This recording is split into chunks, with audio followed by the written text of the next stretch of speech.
Greetings, fellow investigators, and welcome to our video podcast, Into the Darkness, where my friends and I play the Call of Cthulhu role-playing game. I'm your host, Tom Rayleigh. We continue with episode 3 of The Plantation, written by Wesley Martin. It's drawn from the collection entitled Mansions of Madness and is part of Chaosium's popular line of Call of Cthulhu scenarios.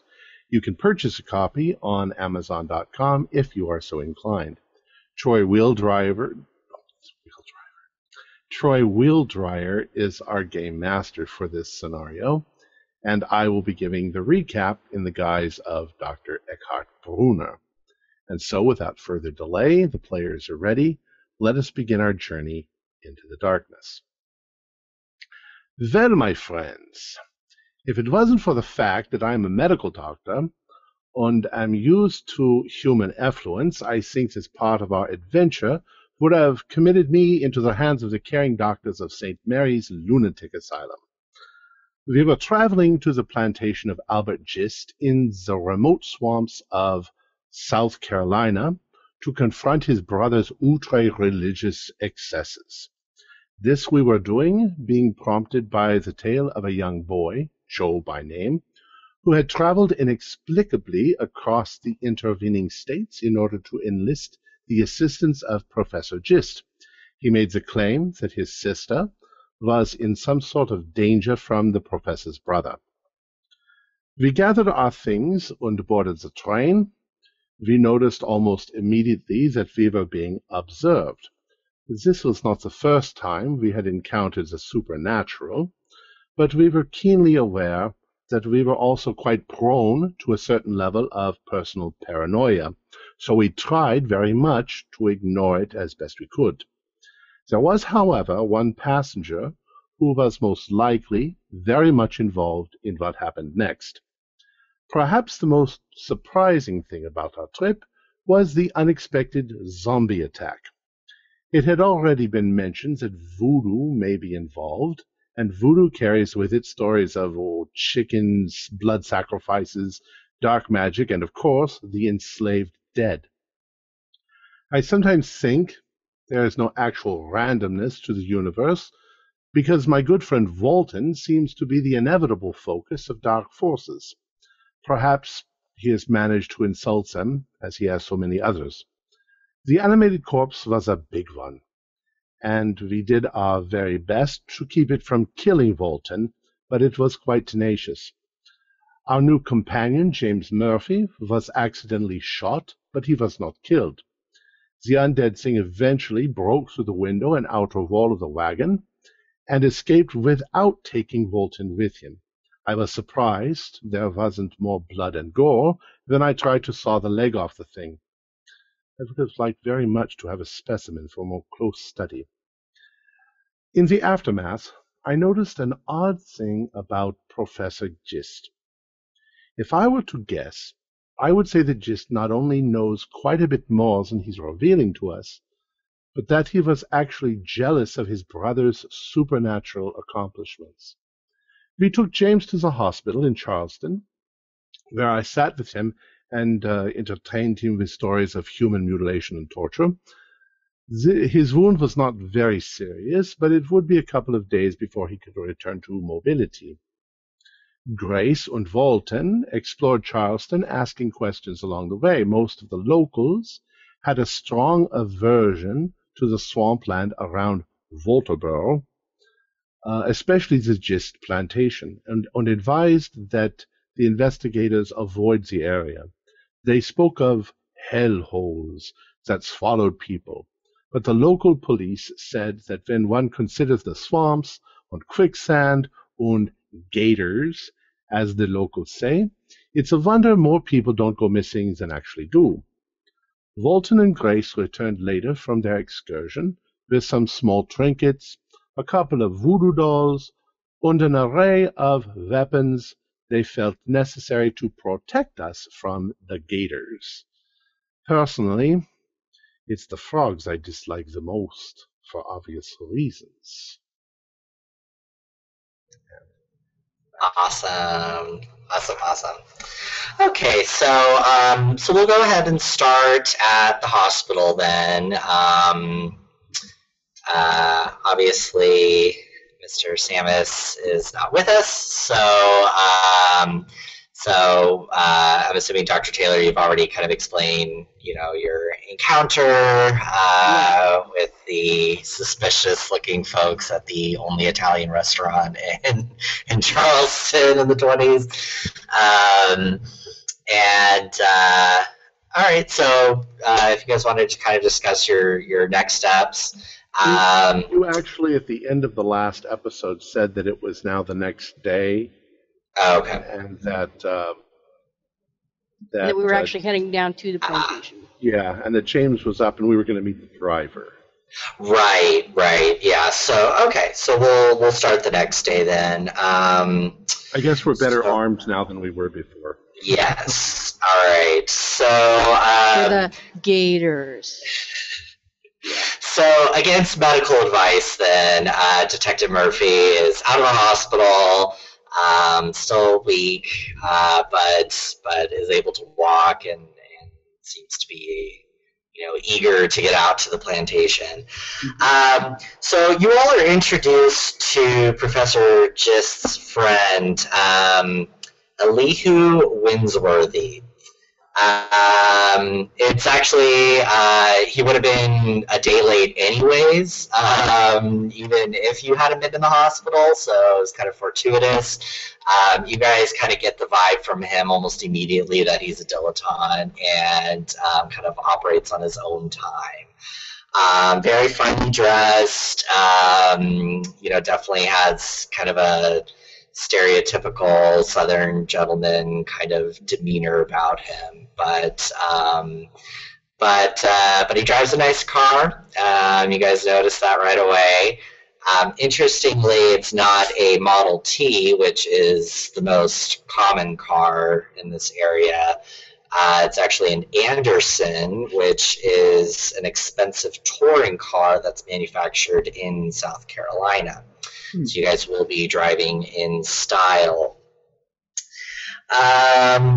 He does insist that he take you guys out to brunch and before you guys leave to go to the plantation. No ifs, ands, or buts about it. So you all are sitting at like a little cafe. Obviously, Dr. Taylor, you're kind of on edge because of your encounter with the creepy people who've been kind of stalking you throughout the city. But you guys are just kind of sitting down there at the brunch, and Winsworthy has this little personal fan out and is just fanning himself in the ever-increasing heat. Do they have meatball sandwiches here? For brunch? Well, we heard they had some very nice meatball sandwiches. Winsworthy just kind of gives you a look of disdain and is like, "Sir, I do not feel that we would have that sort of Yankee food. This is a fine dining establishment." I see. And then he kind of calls over a waiter and orders croissants and so French food. Coffees. Well, yes, my good sir, only the finest for guests.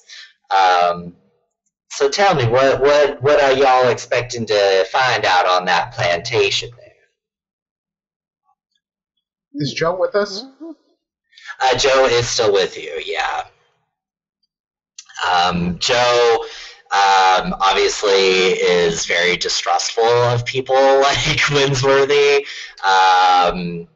Typically, rich white folks are not going to be particularly friendly, and you can kind of see the look of distaste on Winsworthy's face when he kind of realizes that you guys are going to be taking him along in the car with you. Well, I don't know. What are we going to expect to see? It's a cotton plantation, huh? Just kind of cuts in and says, yes, mostly cotton at this point, but really whatever they can grow out there. What I should explain to y'all is, and you kind of notice that his accent tends to get a little bit stronger as you guys are in the South. Just continues, he says, Mr. Winsworthy is very familiar with my dealings in the occult. So you can be free to express yourselves. Mr. Winsworthy was very excited to join us on our excursion. And Winsworthy is kind of nodding along and says, yes, I even saw Professor Gist contact a departed spirit before. And Gist kind of like sort of bashful, and says, yes, at one point we had visited a cemetery, and I had learned to contact a departed soul. And we actually did witness a being come out of a grave. We've witnessed the same similar thing just a day before yesterday on the train, but it wasn't a spirit. Yes, and I have a feeling if my brother has been dabbling in that sort of thing, we may still be experiencing more of that black magic. It seems interesting. And Winsworthy is, very proud of himself for having seen that. You can tell he's very he's proud that he's sort of knowledgeable about that sort of thing. But once again, you can tell his true interests are ephemeral. Our friend James here has a bullet hole with a bullet that went through a zombie and into his body. So he might be changing into a zombie at some point, but we don't know for sure. Winsworthy is like, I do declare, that is quite a story. I hope that we can find some more of these terrible creatures. I have. Do you happen to know how to kill these things again? I mean, it's already dead, but it seemed like it was. We couldn't put it down. Perhaps some sort of magic. And just as unfortunately, my studies have not produced anything as far as an effective way of dispelling the enslaved dead. But Winsworthy, with his hand, just kind of points his finger at Murphy's head and just fires like that and says, "That's the only way, dear boy, that you're going to get rid of these nasty creatures. Shot to the head." Yeah, Yes. all right. That was my mistake then. I shot it in the chest. Well, I shot it in his arm. His arm fell off, but seemed to not mind. Speaking of shooting, whatever happened to that lousy bastard that shot me? That he's keeping his head down, isn't he? I get my hands on that son of a bitch. I think he's in the restroom taking care of his anxiety. Yeah. Taking care of his anxiety. Yeah, I think he's going to be asleep for your trip. He's going to be chasing the dragon while you guys are headed out into the country. I just want to make sure, James, you're feeling okay? Yeah, just a wee stiff. Just a wee stiff here and Is the painkiller helping? it helps. It helps. Right. You tell me if anything's feeling wrong, so I can help you. Thank you, Doc. I turned to Alihu and I say, I'm a doctor, a medical doctor. Mm. Oh, well, that's lovely to hear. I once knew a medical doctor, a very good friend of mine, but unfortunately he has passed from this earth. But and he just kind of continues on like that, kind of name dropping people that you wouldn't know about, but were probably fashionable in Charleston society. And yeah, clearly you'll be uninterested in what he has to say, but I should kind of like to know how, in your opinion, how prevalent is this Abayan religion here? Are there other people who claim to be, I don't know what you call them, wizards, shamans? Mojo Men. I think that's the name. Well, what did you say? Mojo Men. Mojo. Winsworthy's pretty dismissive. He says, I do have some dabblings in witchcraft and palmistry, but the shamanism, hoodoo nonsense just doesn't really appeal to my sensibilities. I wouldn't necessarily call it nonsense if they can bring back the dead.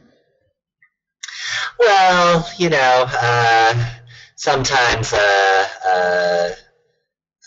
dog without scent will still find its way home. So, kind of like his little southern malapropisms. But, basically what he's saying is, that it's sort of like a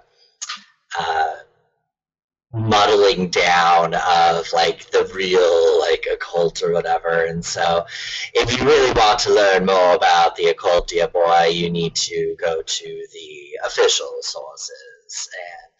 And I doubt that these mojo men, as you call them, are really doing the real thing, as you Yankees like to say. Well, that's very good advice. Could you tell us where we might meet some of these real people, as you say? Well, I could take you out about it. That just as like we need to get to the plantation, and it's just kind of like we need to hurry this along. It calls for the check. But Winsworthy's like, once we get back into Charleston, I'll be more than happy to show you around to some of the official occult sites. What can you tell us about these hellholes that everybody's talking about? Hellholes, oh my! You guys, y'all really got the official welcome here in South Carolina. If they're already telling you about them hellholes, and he just kind of explains what you guys already know, that people, have reported like disappearing or falling into the ground, and he's more of the opinion that it's probably quicksand. But he says, possibly the demons are coming up to get you. And he kind of like makes like a little grab towards Dr. Taylor, and sort of And like... I jump, startle, and swat him away. Sir, I'll thank you to keep your hands to yourself. Oh, I'm sorry, my dear lady. I didn't mean to offend. It's just I'm quite the trickster, Mr. Winsworthy, we are a little ennued to this strangeness. We once saw an entire house disappear into a hellhole. Oh, really? Do go on.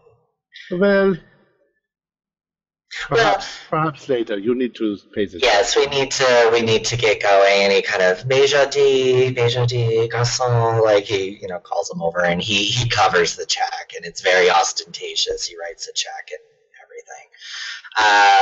So you guys all pile into his Anderson. Like I said, it's a beautiful car. And as you guys are kind of driving out of Charleston, you realize, one, he's a very slow and cautious driver, which, he's trying to protect his car, which he was pretty much talking nonstop about.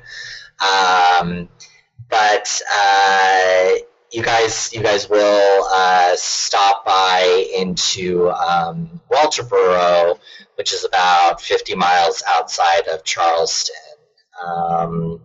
And it's more like a hamlet, but in this day and age, you could kind of consider it a suburb of Charleston. There's an Anderson. Yeah. Yeah, very pretty. Hello. Doesn't jump up in there again. So as you guys kind of pull into Walterboro, just insist that you guys stop at the sheriff's office to speak to sort of the local lawman for the area, Sheriff Virgil Trucks. And so he just kind of explains, Well, I don't obviously quite trust my brother, and I'd rather let the officials be aware that we'll be traveling into the plantation.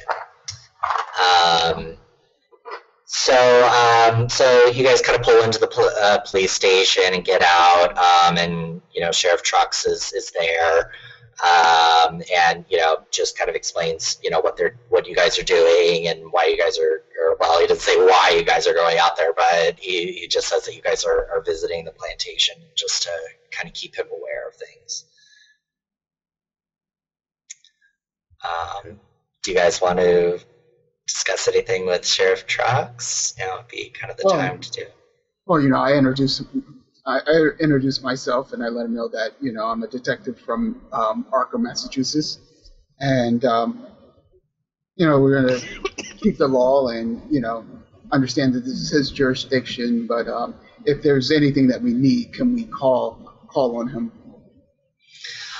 He says, "Oh, I see we got some Yankee detectives up here." And he seems like a good guy, but he's definitely, kind of the local lawman persona. He's kind of got that down to a hilt. But he says, "Yeah, no problem. You're going to have a tough time reaching me out there. I don't know if they got phone service. We only just barely got it over here. But if anything happens, y'all let us know." Yeah, I just wanted to keep you in a loop, basically. We anticipate some level of resistance. And Sheriff Trucks just kind of like nods along, and he says, "Yeah, well, I don't know exactly what all goes on at that plantation. In fact, you said you were a detective there, Mr. Murphy?" Yes, sir. Well, and I mean, apparently, I'm just basically giving him the proper respect. I know that this is his jurisdiction, and I'm just letting him know that I'm not going to step beyond my bounds. Yeah, absolutely. And he's you can tell he's grateful for that. Like he sort of knows that you're giving him respect. He does kind of give a little side eye to Dr. Bruner once he sort of hears the accent, and obviously sort of like all these Northerners showing up is kind of a big deal. But he kind of goes to his desk and pulls out a newspaper article and kind of throws it over to you, Murphy, and I'll read it out to you here. It says, the headline is "Detective Murdered." The mutilated body of missing Charleston Police Detective Jasper Galloway was discovered early yesterday morning by local fishermen. And it's dated just about 2 months ago. The body was found under a tangle of cypress roots in the Edisto River just south of the estate of Mr. Caleb Gist. Officer Galloway has been looking into rumors about a Satanist church operating in Charleston. He had been missing for several days. An inquiry by Colleton County Sheriff Virgil Trucks included a search of the Gist land, but no evidence regarding the detective's death was discovered. Sheriff Trucks has stated that he believes the detective must have been murdered in Charleston and the body later dumped in the river. Officer Galloway was unmarried and is survived by his father and mother. And so Trucks, is just kind of like, if you could find out anything about this missing detective while y'all is out there, I'd be much appreciative. Yes, definitely, will do. Is the body? How long do you think the body was there? Well, I'm not quite sure. It was quite decomposed just from being in the river. That's what our mortician told us. I'm sorry. But no, other than that, there wasn't anything outwardly suspicious about. Do you know when's the last time he was seen alive? Let me see. He had been missing for several days, says the article.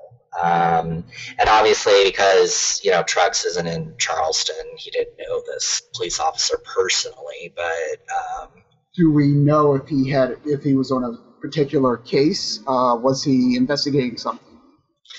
Well, there's been rumors of, I don't know how to describe it. The article says Satanism, but we're God-fearing folk out here, and I don't know about all that.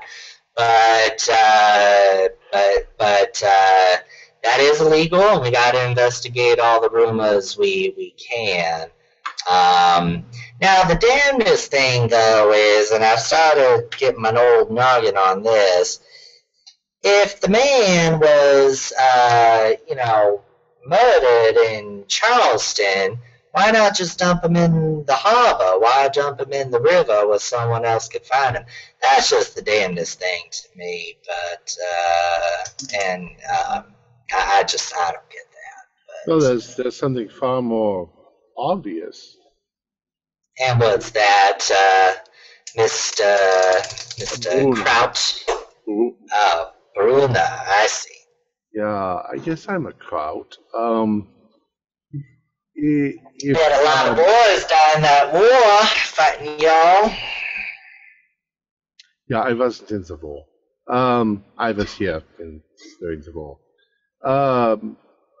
As for about half of the Pennsylvania and the other. Anyways, just leave that off. Get to your points, Mr. Bruner. If you dumped a body in the river in Charleston, it would have gone to the ocean, not inland. Yes, that's correct. Yes. So the body would have had to have been dumped whatever is upstream from Right, which is leading me to believe that there's something going on out at that plantation, but I can't put my finger on it. That river. You said that there was nothing strange about the body when you did you do an autopsy? Yeah, we had our mortician look at it. Nothing out of line that we could find. How was he killed? Was he strangled, shot, stabbed? We weren't able to come to a conclusion about that, Detective. He may have fallen in the river and drowned. We don't know. He had been in the river a couple days, so... Excuse me? Perhaps he stepped in a hellhole. Well, then we wouldn't be talking about him right now. But that's going to be simple superstition, Mr. Tillman. Mr. Tillman. Yeah, I suggest you don't listen to any of that sharecropper nonsense. Oh, I didn't realize it was nonsense. I just assumed it was like, just puddles or deep holes that you just need to be cautious of. Well, that's most likely what it is, but... So can I ask if I have this straight then? So the Jasper was from Charleston?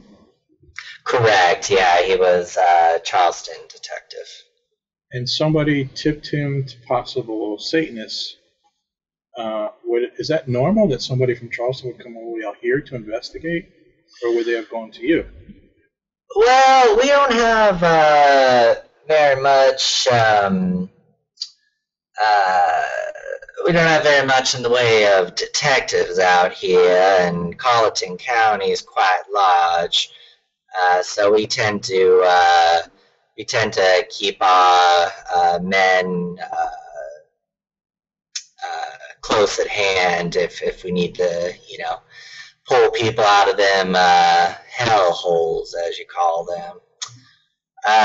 But especially something like Satanism, like I said, we's God-fearing folk out here, and if there's some sort of nastiness going on, that would be a matter for the boys in the city. Did Mr. Galloway alert you to him being here, or that's how he came by. Yeah, he came by and let me know. Okay. Like I said, I didn't hear anything afterwards. Okay. Dr. Bruna is a bit pissed, insulted. So he's what he's going to do is, just as the others are talking, he's going to sort of back out of the conversation a bit and look. He wants to look as if he's bored or disinterested, but he wants to give the room, see what's on the desk, see what's just, a spot hidden. Yeah, go for it. To see if there's anything.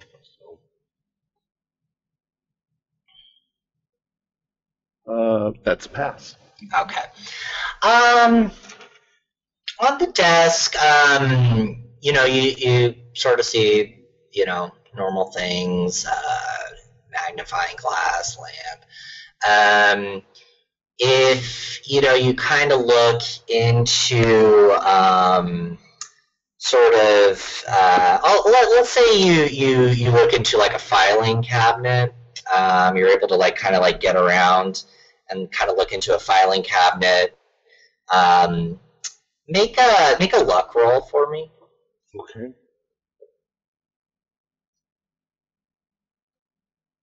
Oh yeah. Cool. Okay. So you just kind of reach your hand into where you think the G's might be, G for gist, and you do see a file on the gist plantation. So you'll just kind of swoop that out. If it's like a regular file from a filer with stuff in it. And it's pretty thin, but you do have there's kind of a file in there. And I'm in a place where I sort of went around a corner, so they can't really see me. Yeah. All right. Yeah. That's going to go out of there and right into my jacket. Okay. Yeah. Cool. All right. So I'll let you get that. I'm traveling with a bunch of kleptos. Wow. Oh, come on, detective. But once again, Sheriff Trax just kind of says, well, I'm a very busy man, but if you can find anything on Detective Galloway, I'd be most appreciative. Of course. He's speaking mostly to Murphy at this point. Yeah. But he obviously ignores, the woman, the gumshoe, and the crowd. So I'll extend my hand. It's a pleasure meeting you, and I'll keep you informed of anything I come up with. And he kind of tips his hat to you and walks off. All right. I was going to say, yeah, see you in the next war.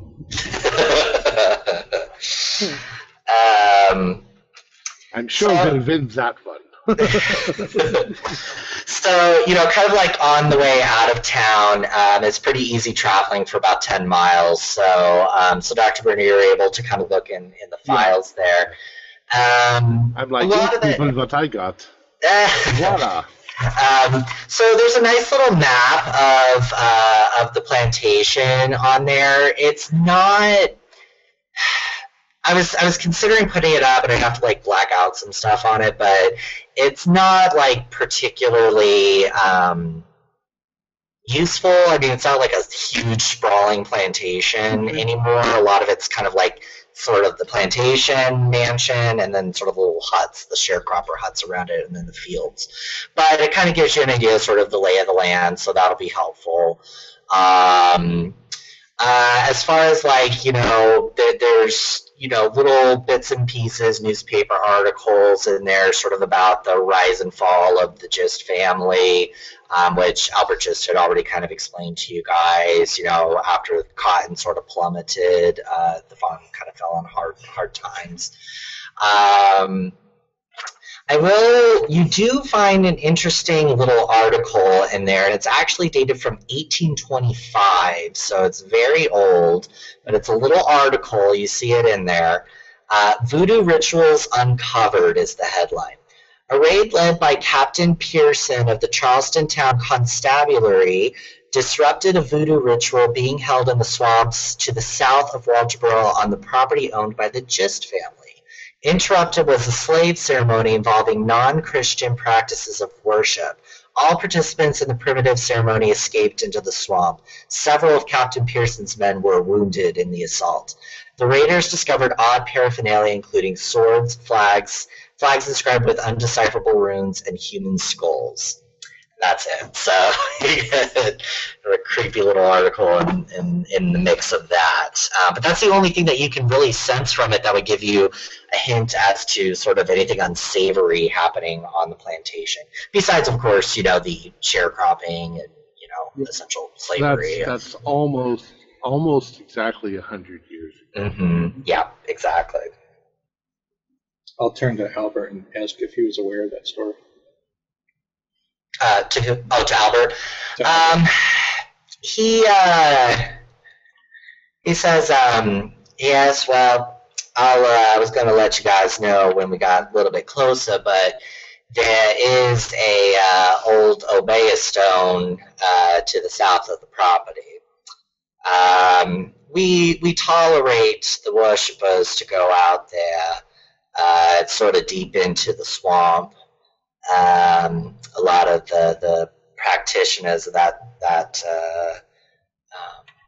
of Obeah go out there, but it's a large stone, ancient, probably even before the Indians were there, and they go out there about once a year for a ceremony, which is in fact coming up here now. That's why we're headed out to the plantation, because that's where the ceremony is going to be held. Can you describe this Obeah stone? I've never been out there. I try to avoid that area, but from pictures and what I know about it, it's just sort of a large stone. It's flat on the top? It's a flat stone. Like an altar. Yeah. Let me see if there's any other explanation. Yeah, a huge table-like rock, 5 feet high. Yeah. Yeah. So it's like a natural altar. Yeah.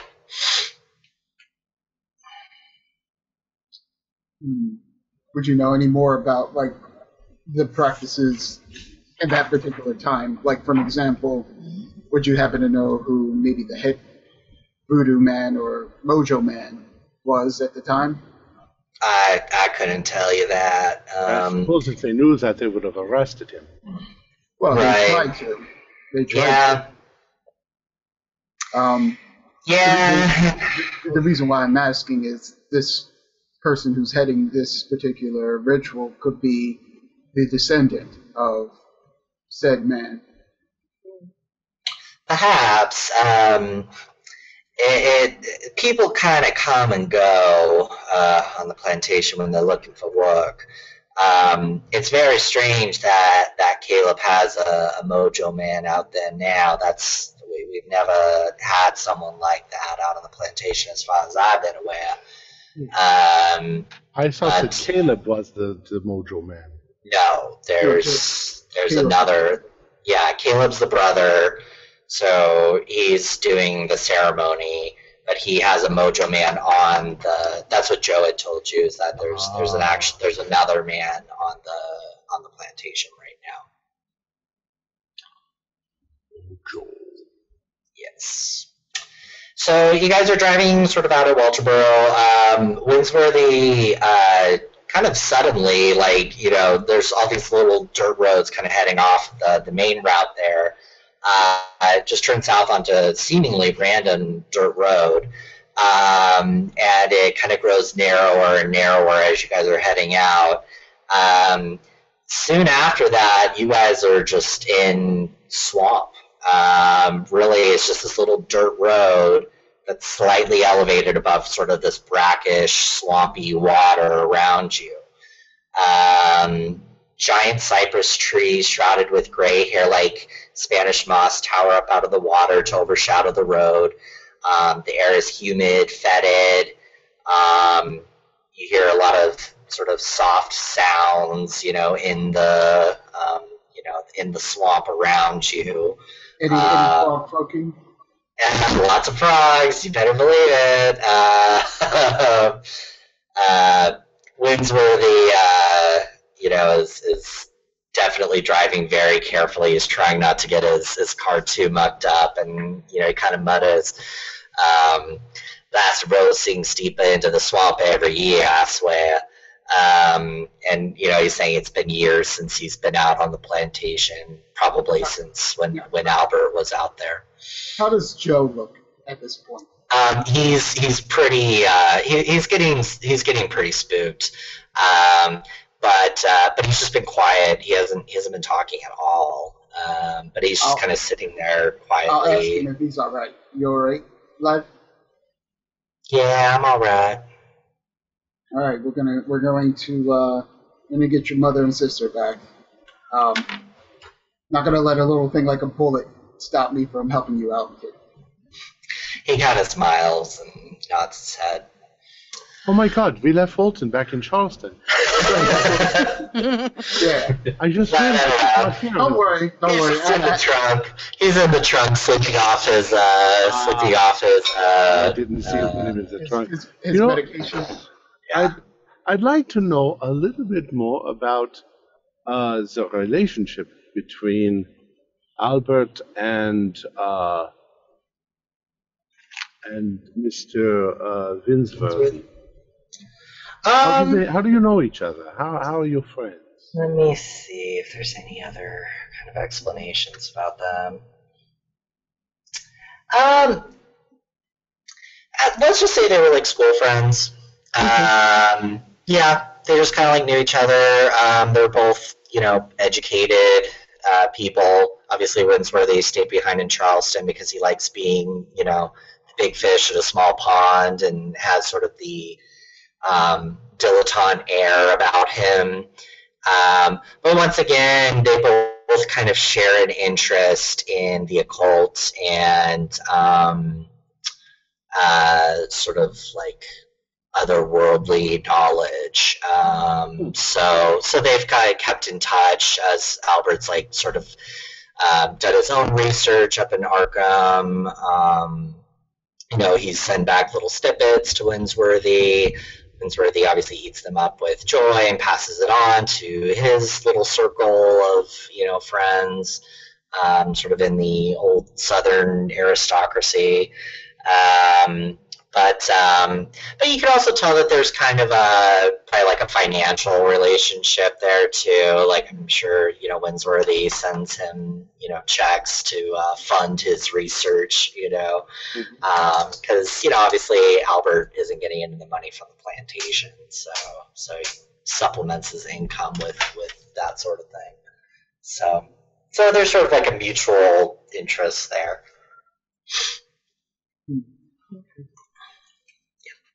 So you guys drive on for about an hour. You do come to an intersection with another dirt road.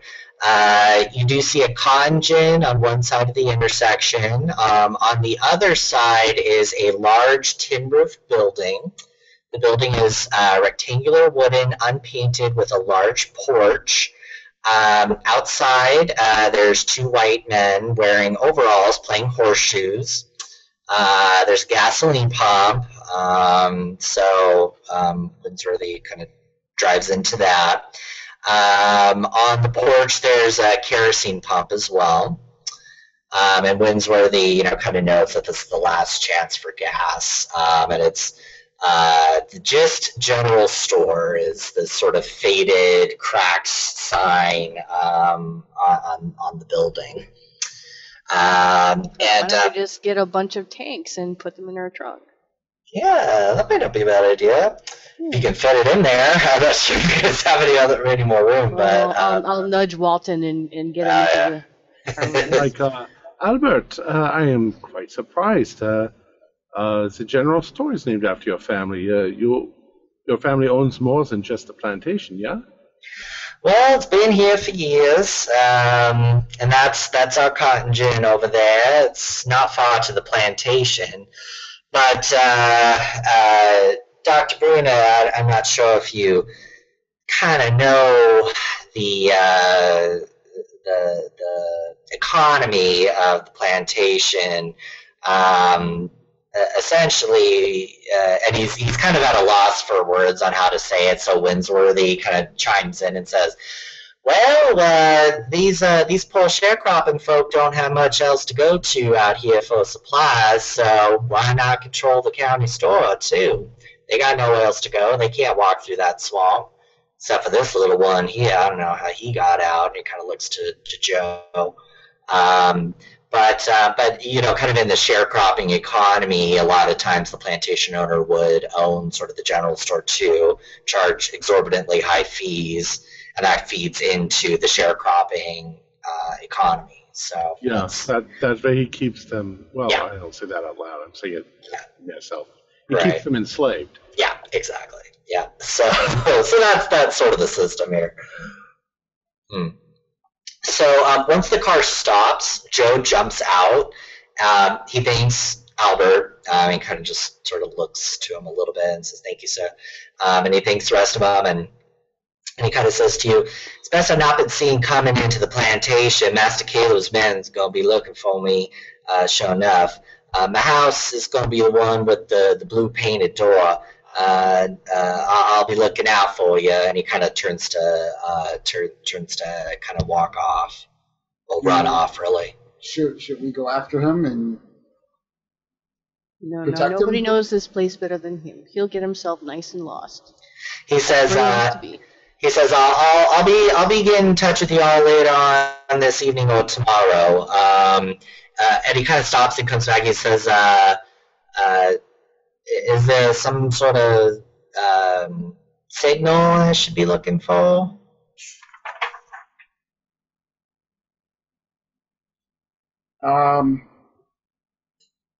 I'll say something like a sharp whistle or something like that, and I'll do like one of those sharp whistles, whatever. Or But maybe some bird that's not from around here or something. yeah, but I will say, be careful. And and I ask him if he can, replicate that whistle. Yeah, and he's able to do it. All right, if I hear that, I'll come and I'll look for you. Okay, cool. Signal me, something like that. Yeah, and I'll say if you're in trouble, don't hesitate. Okay, he nods and says thank you, and he says, "I sure hope you folks can do something to help stop Master Caleb and save Cassie. I'll help all I can." And he slips off into the woods. I give him a little hug before he goes. Okay. So are you guys gonna go in the store? What are you guys doing now? Actually, I think that was the first time we heard the name Cassie. Oh yeah, I don't know if I ever said that. Yeah, Cassie's his sister. Yeah, His sister, and then does his mother have a name? Actually, I don't think so. No, he never told you. Just his mama. He may not know his mom's name, honestly. He might just call her Mama. Yeah. Yep. Joe's sister's name is Cassie, Mm-hmm. Cassy. like Cassandra, but Cassie. Mm-hmm. Okay. Are you guys gonna go to the store? What do you guys think? Yeah, maybe they have some grape knee-high. What's that? It's a drink. Oh, Grape. I don't know that. Yeah. So Winsworthy's filling up the car, and you guys kind of head into the store. And so just kind of whispers to you guys as he goes in. He says, "Well, this is it's necessities and notions only, but it kind of functions as a bank, a store, a post office, and a marketplace. So it kind of is like an all-in-one kind of county stop." The store sells everything from cradles to corsets to coffins. Had a mail order catalog, so you could order merchandise not kept in stock. You'll see a little sign on the door with sort of the current interest rate. It's ridiculously high for the time. At harvest time, the stores would insist that the debtors pay in cotton, which that's why they have the cotton gin out there. After the church, the county store is the chief social center of the rural South. It's the only store around, so of necessity, it's going to be racially integrated, and you do see white and black people congregating around the store. Everyone eventually stopped at the county store to gossip, chew tobacco, whittle, play checkers, horseshoes, that sort of thing. It was the little social circle, I guess. You guys can purchase things there.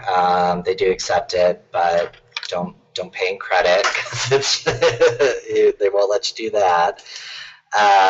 So they sell coffins there? Yeah, I mean, if like the ones that we saw on the train, maybe. Yeah, I mean, if you make that assumption, yeah, because you did see the coffin, yeah, they're very similar to. I mean, would there be any kind of maker's mark on there that I could have noticed, or? Make a luck roll. Okay. See if you remember.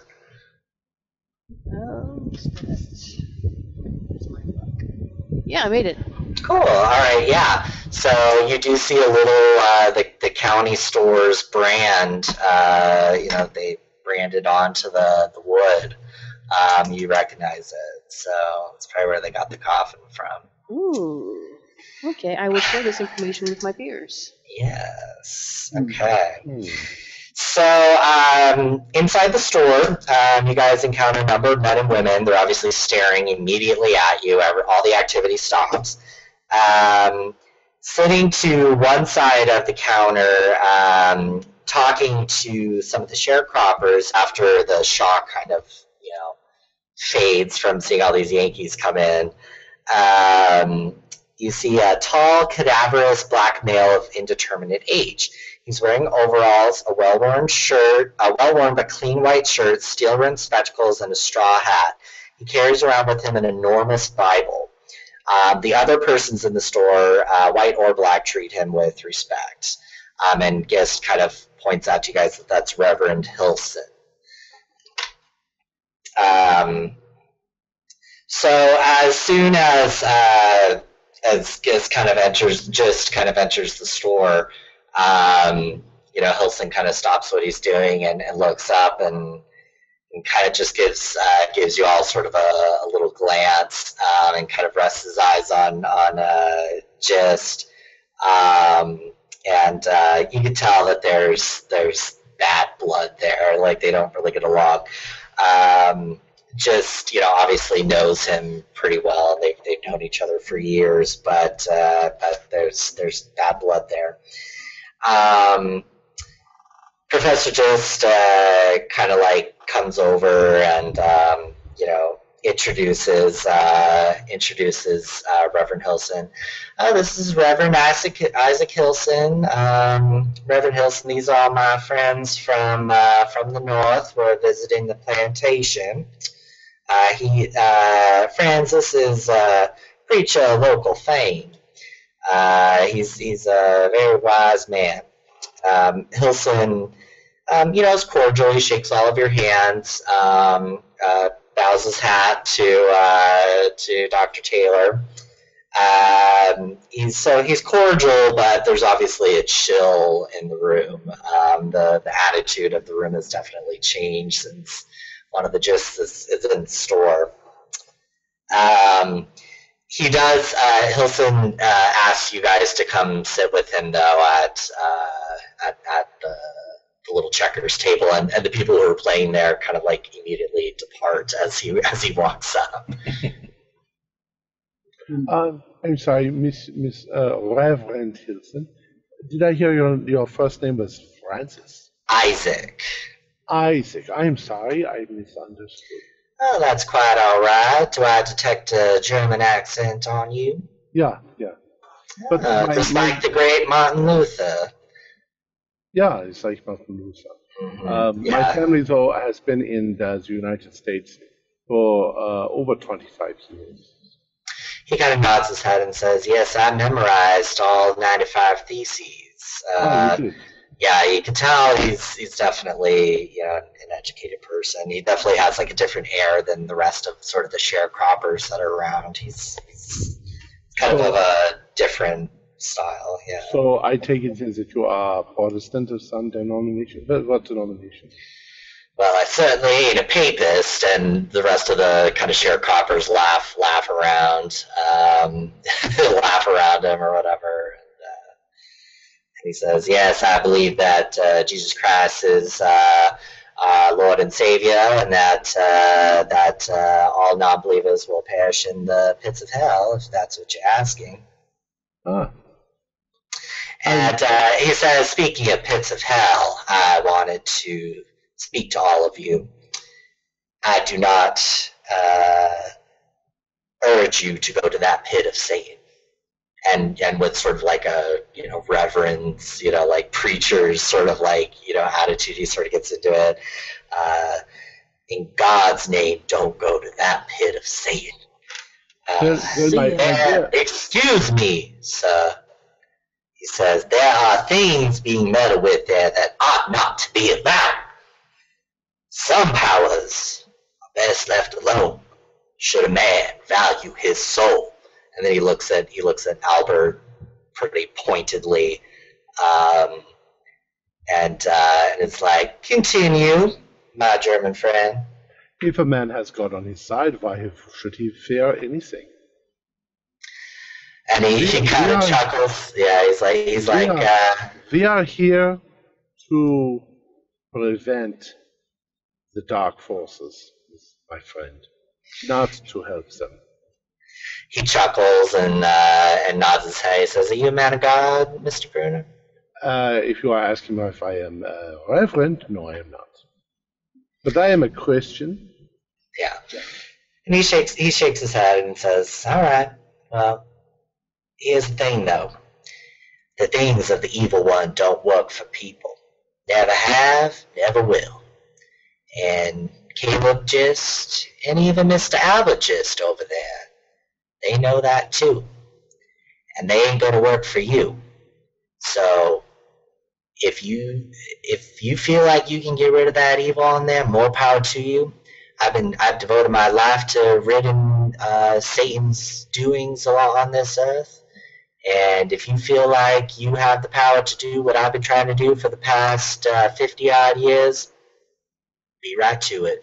And he sort of gets up and starts walking. I would think that the power doesn't come from man; it comes from God. So it doesn't matter who wields it. It's not our power; it's God's power. Correct? He sort of shakes his head and says, boy, I'd love for you to come to my sermon one of these Sundays, and I'll tell you all about this. But for I might now, take you up on that, Reverend. I might take you up on that.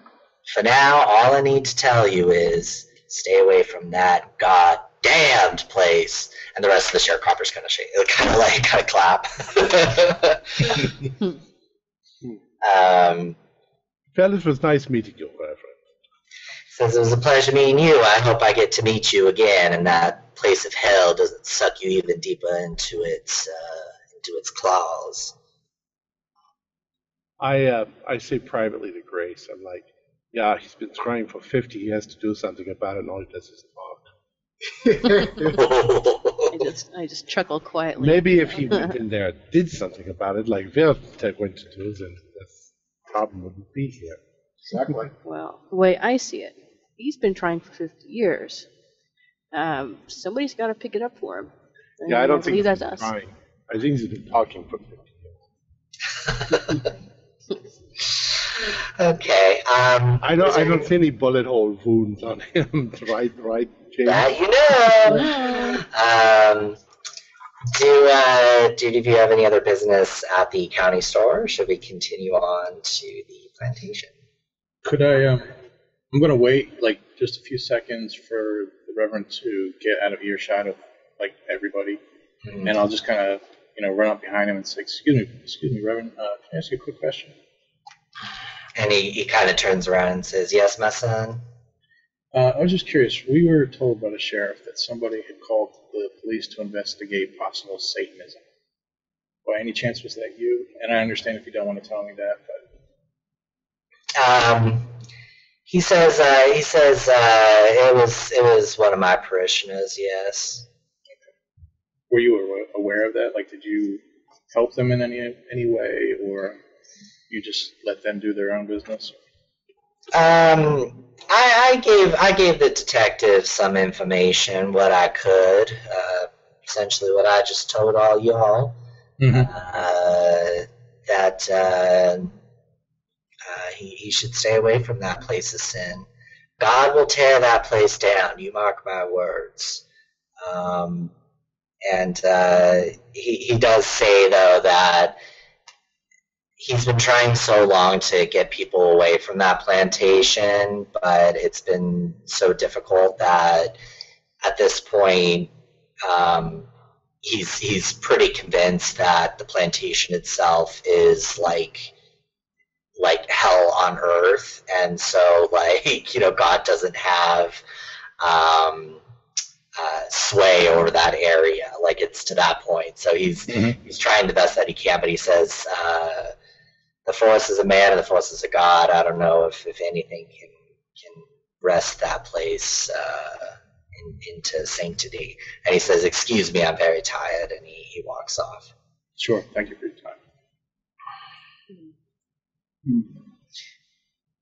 I'm going to go up to whoever's in charge of the coffin booth, or whatever. Coffin booth. whatever we would call it here. They're sort of just up on the wall. Like, there's two models. And one of them is clearly the one that you saw in the train. Mm-hmm. And for those, though, it's probably more like a mail order type of situation. So you'd probably have to order it ahead of time. But this is a big general store. Yeah. So there's probably only one or two people working here. Right. Yeah. There's probably a cashier and then a stalker or something like that. Yeah. If they have pickles in a big pickle barrel, I want a big pickle. Oh yeah, they love pickles. That sounds delicious. So yeah, Dr. Taylor. So you go up to one of the workers of the store and says, "Can I help you, ma'am?" I was admiring the fine work on these coffins. And he kind of looks at it and it's just yeah, fine enough for a sharecropper, I suppose. For a sharecropper? Oh. He kind of chuckles to himself and keeps sweeping the floor or whatever. Well, do you have better? I can show you. I mean, obviously he's sort of looking you up and down. He's like, what would a nice young lady like you be needing a coffin for? Well, I passed a funeral outside of town, you see, and it was headed by a funeral. What family?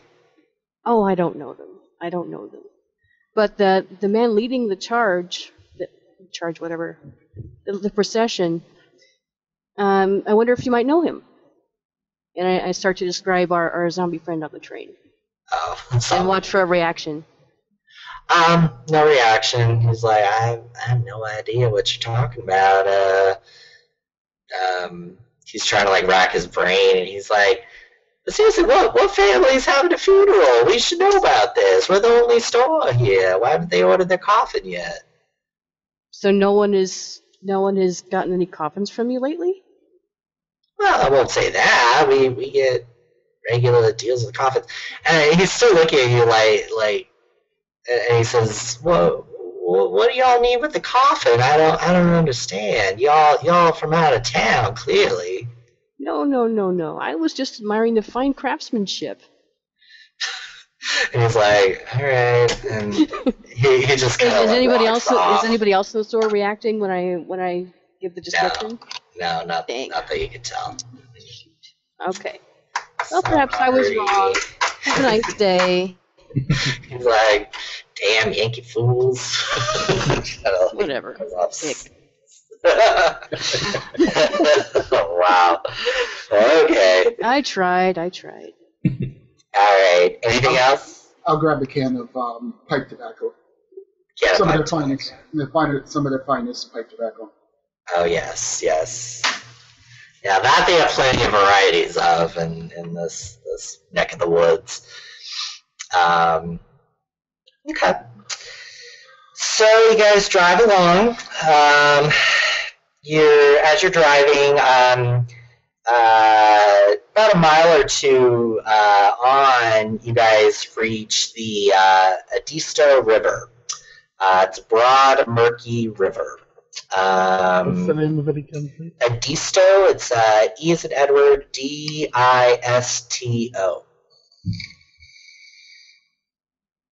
Or edisto. I think it's a disto, though. Disto sounds good. Yeah. So up ahead, there's a large plank bridge. It's wooden, crudely assembled. You can tell it looks pretty spooky, but it's also sturdy. You can tell it's well used. Professor just says, "Here's the old bridge. When we cross the river, we're on the plantation." And he does kind of whisper a little bit. He says, "Be on your guard." He says, "I don't know what's going to happen." As the car approaches the bridge, Winsworthy halts. As you get closer, you can see that several planks have been removed from the center of the bridge. The planks are lying on the road on the investigator's side of the river. They can be easily replaced. Winsworthy's kind of like, "What in the world?" And he's like, "Oh, well, I guess the locals must have been doing some work on the bridge." He gets out of the car and says, "Well, simple enough matter, get him back. Could you all help me out here?" And then all of a sudden a shot rings out and slams into the side of the car, narrowly misses him. Winsworthy, screams and dives into the mud. My car! My car! And the Bucky says, "Hell's bells!" But I couldn't say that with a straight face. So that first shot goes off. What do you guys do? Duck for cover. Yeah. In the car? Between the car and get behind the car. You don't know what direction it's coming from. Well, where? Yeah, I'll just duck down inside the car. Yeah. Oh yeah, that's true. Yeah. So yeah, it hit the. I'll hide underneath Walton while he's still sleeping. It hit the driver's side. The driver's side? Yeah, driver's side. Walton's still out. At least I'll move around to the other side. All right. Okay, so you guys are kind of like hiding on the other side of the door, or other side of the car. Okay. So another shot goes out. Does it sound like a shotgun, or does it sound like a... It's a rifle. Yeah, it's a rifle. Mm-hmm. Let me see here. So there are 4 of you. So let's see. Well, there are 5. All right, so he takes a shot. Yeah, there's 5. But since Samus is Walton's out, he's collapsed in the back of the car. So we'll just count the 4 of you. So he takes a shot. Let me see if he hits. Okay, so he does hit, but I'll give you a chance to dodge Dr. Bruner. Okay, I don't Since you're think in the car. Yeah. I'm highly allergic to bullets. Let's see. You have an EpiPen standing by just for that occasion. Yes. It's just full of opium. Good stuff. Oh, no, I did not dodge.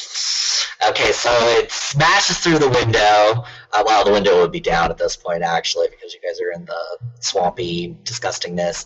So it does graze you. Scheiße. Let's see. So, okay, 4 damage. Scheiße. God, yeah, so it hits a vein, so you're bleeding. Let me put that here. Okay, so you guys get out of the car though, and you guys are hiding on the other side of the car. Yeah. Okay. All right, so can I tell from which direction this is coming from now? Yeah. So you can see. So that was your guys' action. He'll take another shot, but since you guys are kind of on the other side of the car, it just hits the car again. But yeah, you can tell he's probably hiding in sort of the bushes around the on the riverbank. Can we pull our guns out and fire back? Yeah, that's what I'm absolutely. Hell yeah. Yeah, okay. He's Take some talked shots. turf with us. Can I ask Albert? Albert, is there some sort of a password or something that we should be yelling to tell these guys to stop shooting at us? That you're his brother? No, I don't know. And he's like just hiding and has his like head over, his hands over his head. Okay. All right. All right, so we'll say Tillman, or who's shooting? I'm gonna try. start. Yeah, I think we're all gonna start shooting. All right. Let's start with Tillman then. You go first.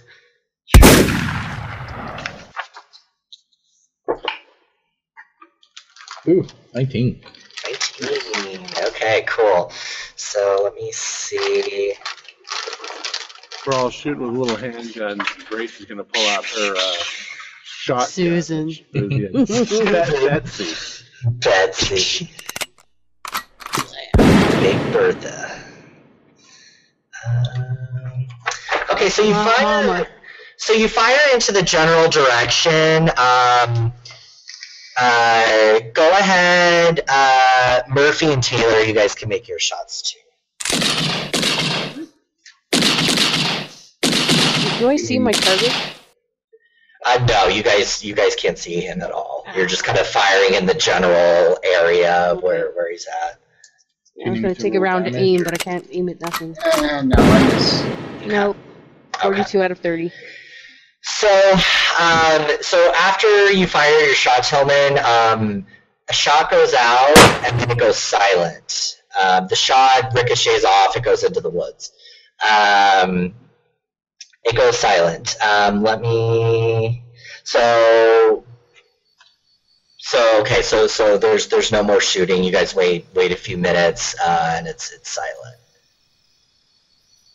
Come out and show yourself, or we will come in there and shoot you some more. No answer. Are you men or are you mice?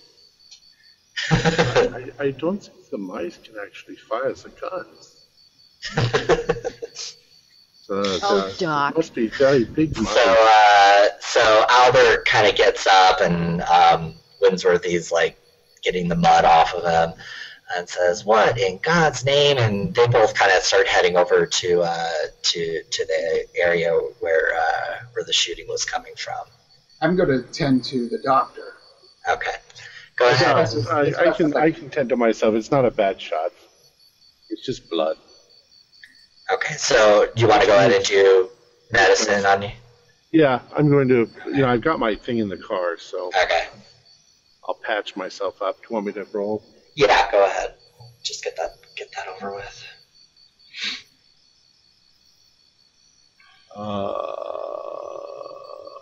Yeah, easily. Okay, cool. So you recovered the full 4? Well, I passed. I don't instantly heal, so. Oh, okay. I didn't know. Yeah, medicine is usually 1d4. Yeah, I think it was. Is it? Yeah. Okay. First aid is 1 point, medicine Yeah. is 1d4. Okay. I got 2 back. Cool. Okay. So I stopped the bleeding and. Yeah. All right. So Gist and Winsworthy are headed over there, and Winsworthy yelps a little bit and says, "Did you see that, Albert?" And Albert's like, "Oh my God!" and they're like kind of freaking out over there. But they said, "Look at him! I don't see any bullet wounds on him." I'm going to go over there to see. I want to see, yeah. Okay. I was like, God. I sort of put my arm around James's shoulder, and I'm like, yeah, now we are like brothers, right? So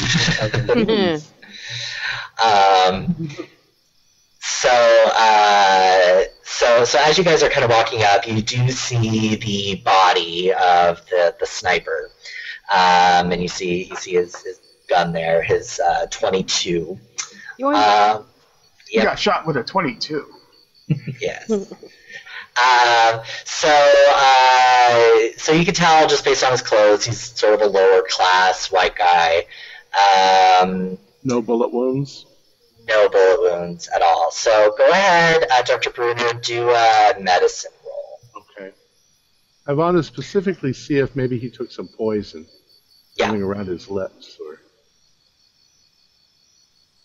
19. So you, so as you're kind of examining his body, you see what's pretty clearly to you a snake bite on his left calf, just above his boot. And already the flesh around the leg is starting to blacken. I sort of turned to Albert and I'd say, "Do you have poisonous snakes yet?" Well, and Albert's like, "Well, it's the damnedest thing." And then Winsworthy kind of cuts in and he says, "I saw it. I saw the snake that bit him. It went into the river there, and it was just a damn cottonmouth." And they're just like inexplicable. Go ahead and all of you roll a zoology or an education roll, whatever's higher. And they're just like shaking their heads like incredulous. Oh, no. Zoology. 92. Nope. I've got a biology. Is that okay? It would have to be zoology, or you could do your education. No. I know what it was outside of character, but Yeah. With all of us shooting at him, what gets him is a damn snake? I think it was. Apparently, I think it was a frog. That's a frog bite. I would know that anywhere. The deadly biting toad of South Carolina. Anyone It's pass? clearly a vampire bite. Did anyone pass that? I did not. I believe I did if I use education. Okay, so Tilden, you know that cottonmouths are like notoriously cowardly, and their venom is very weak. There's like absolutely no way that a cottonmouth of all snakes would one have bitten someone and two have instantly killed someone. So that's very strange. But Winsworth and Gist are like so like totally dead set that it was a cottonmouth. And Gist just says, that's the most common snake around this area, and we don't have too many problems with them because they keep to themselves. But yeah, as you know, like cottonmouths, like there's no like explanation for that. Can I look to see if there's any other medical explanation why or? You don't find bullet wounds. The only other explanation is the bite, and you can see the blackness is actually, you can visibly see it spreading on his leg. Necrosis. Necrosis, yeah. Well, I wouldn't know inside of the game. Who actually saw it? Albert? It was Albert. Well, yeah, Albert and Winsworthy were the ones who actually saw the snake go into the river. And it was a big one, too. It was the biggest freaking cottonmouth I've ever seen in my life. Now, with all the gunfire, has anybody else started to show up? No. You guys are pretty isolated. And actually, Tillman, since you recognize that, can you make a sanity roll, please? And you'll lose one sanity if you fail. 10. Okay, so you're good. But you do recognize that that's very strange. Yes. Let me see. Yeah, so no, you guys, otherwise it's a quiet, muggy, humid swamp, Does he have anything else on him? No, just his gun. No, I So let's take that, yeah. Alright. Does anybody not have a gun that wants one? Anything in his pockets or? No, nothing. Well, describe what the guy looks like. We didn't really. He's a lower class white man. You can tell just from his clothes; they're sort of tattered and gross. And I asked do you recognize him? Is he somebody who works here, or you? No, I have no idea. He's probably one of the overseers or something. And I think.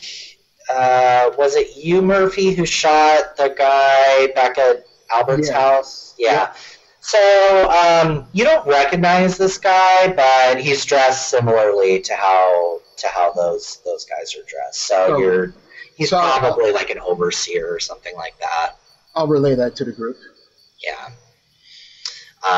So you kind of know. So do you want to just leave him there, or what do you want to do? That's salt and burn the body. Salt and burn. Delta Green. Bring some of that gasoline over here. No. Throw him in the river. You could. You could just feed him to the gators. Yeah. No, just leave him there. Yeah, let's leave him here. Yeah, so that he can come back and try to strangle us. Like that. There's no such thing as the undead. Please. Really. What we see on the train, that doesn't convince you. That's a figment of your imagination. Okay, take a machete and lop his head off. Winsworthy's like, Dr. Puna, I would not discount the mysteries of... my friend, we were attacked by a zombie. On the train, it was dead. I know it was dead because I tried to cut off its legs. There was no blood. Oh my goodness. I'm teasing. Pulls out his fan. He got shot as a result of the zombie. Right. No, I got shot as a result of a hack who calls himself a writer. But he was trying to shoot and kill the dead guy. Yes, like he's trying to write good literature, but he can't do either. You know, I have to admit I haven't read his book yet, so... Yes, please, don't worse than what I imagined. Look, don't torture yourself, Doctor. I like you. I don't want you to go through that torture. It's awesome. It's not nice because Simnus is not here to defend. Well, he's here, but he's not really here. I got to give him this more. I take James's suggestion and I'll go for the body and shoot him in the head. Oh my god, really? Okay. Oh my god, yeah, Winsworthy and Albert are like just totally shocked. They're like, what in God's name? I'm not messing around. Sometimes not taking any chances. chances.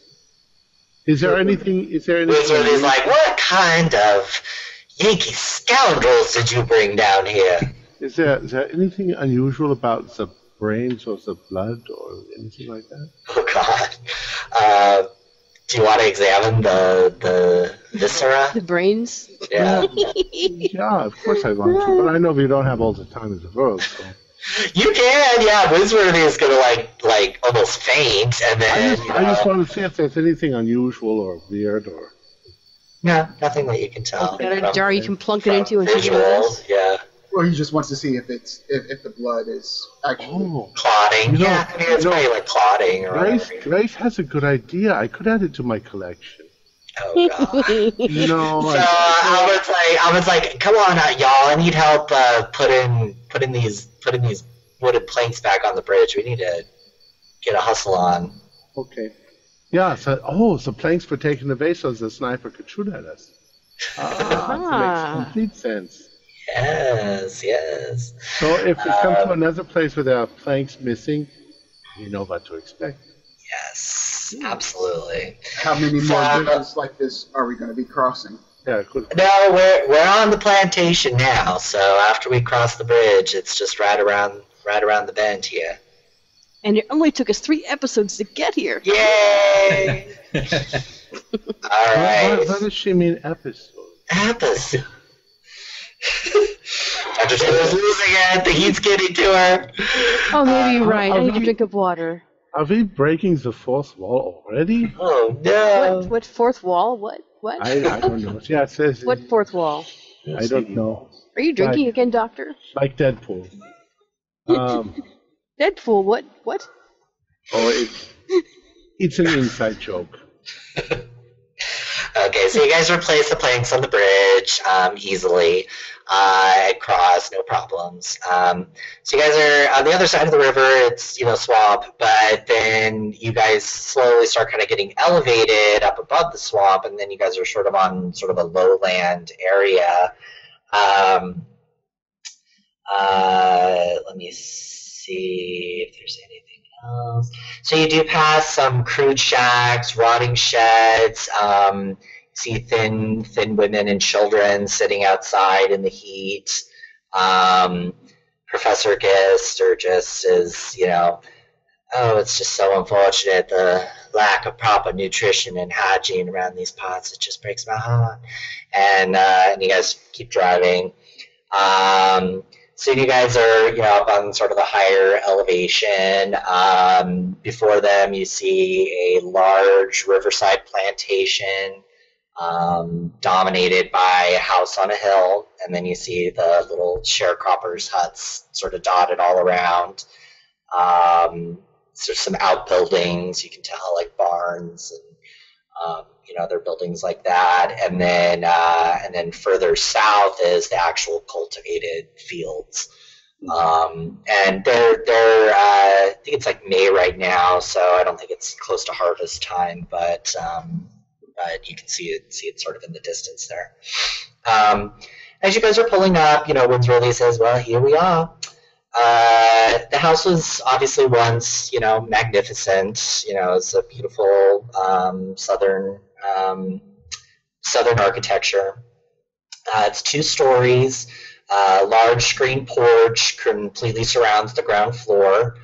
The paint is splotched and peeling. As you guys get closer, you notice gray mold. The porch screen has a bunch of holes in it. The roof, you can see there's lightning rods sort of all over it. Shingles are missing. There's 4 giant oaks surrounding the plantation, but they're pretty much covered with Spanish moss, and they're all pretty much dead.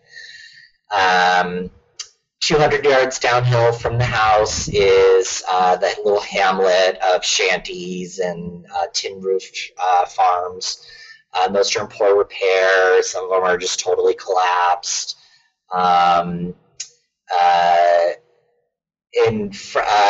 you guys are pulling up, you see sort of a cluster of sharecroppers, mostly women and children. And interestingly for y'all Northerners, there's quite a few white people mixed in there, but they're clearly sharecroppers.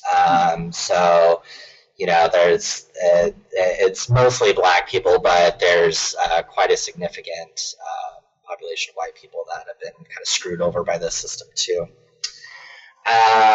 So as you guys are pulling up, a cluster of them kind of start gathering around the hamlet there. And kind of looking up at you guys. You do notice the shack right away with the blue door, which is what Joe said is his house, so you see that right away. Also, what you notice outside is 4 armed men are outside of the entrance to the blue door.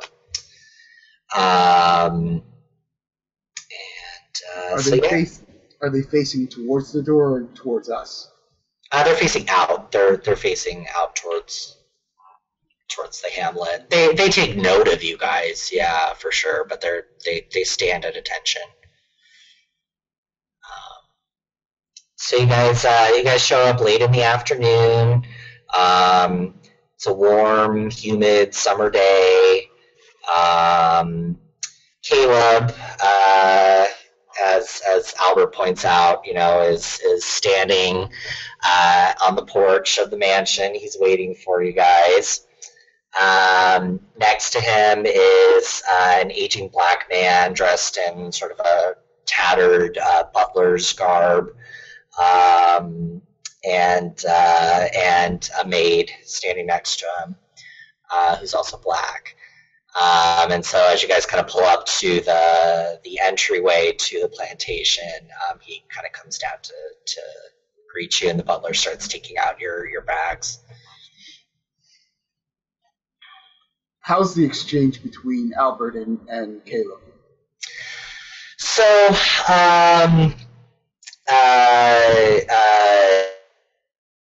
it kind of comes down and shakes Albert's hand. It's cool. Like there's not a lot of like warmth there, clearly.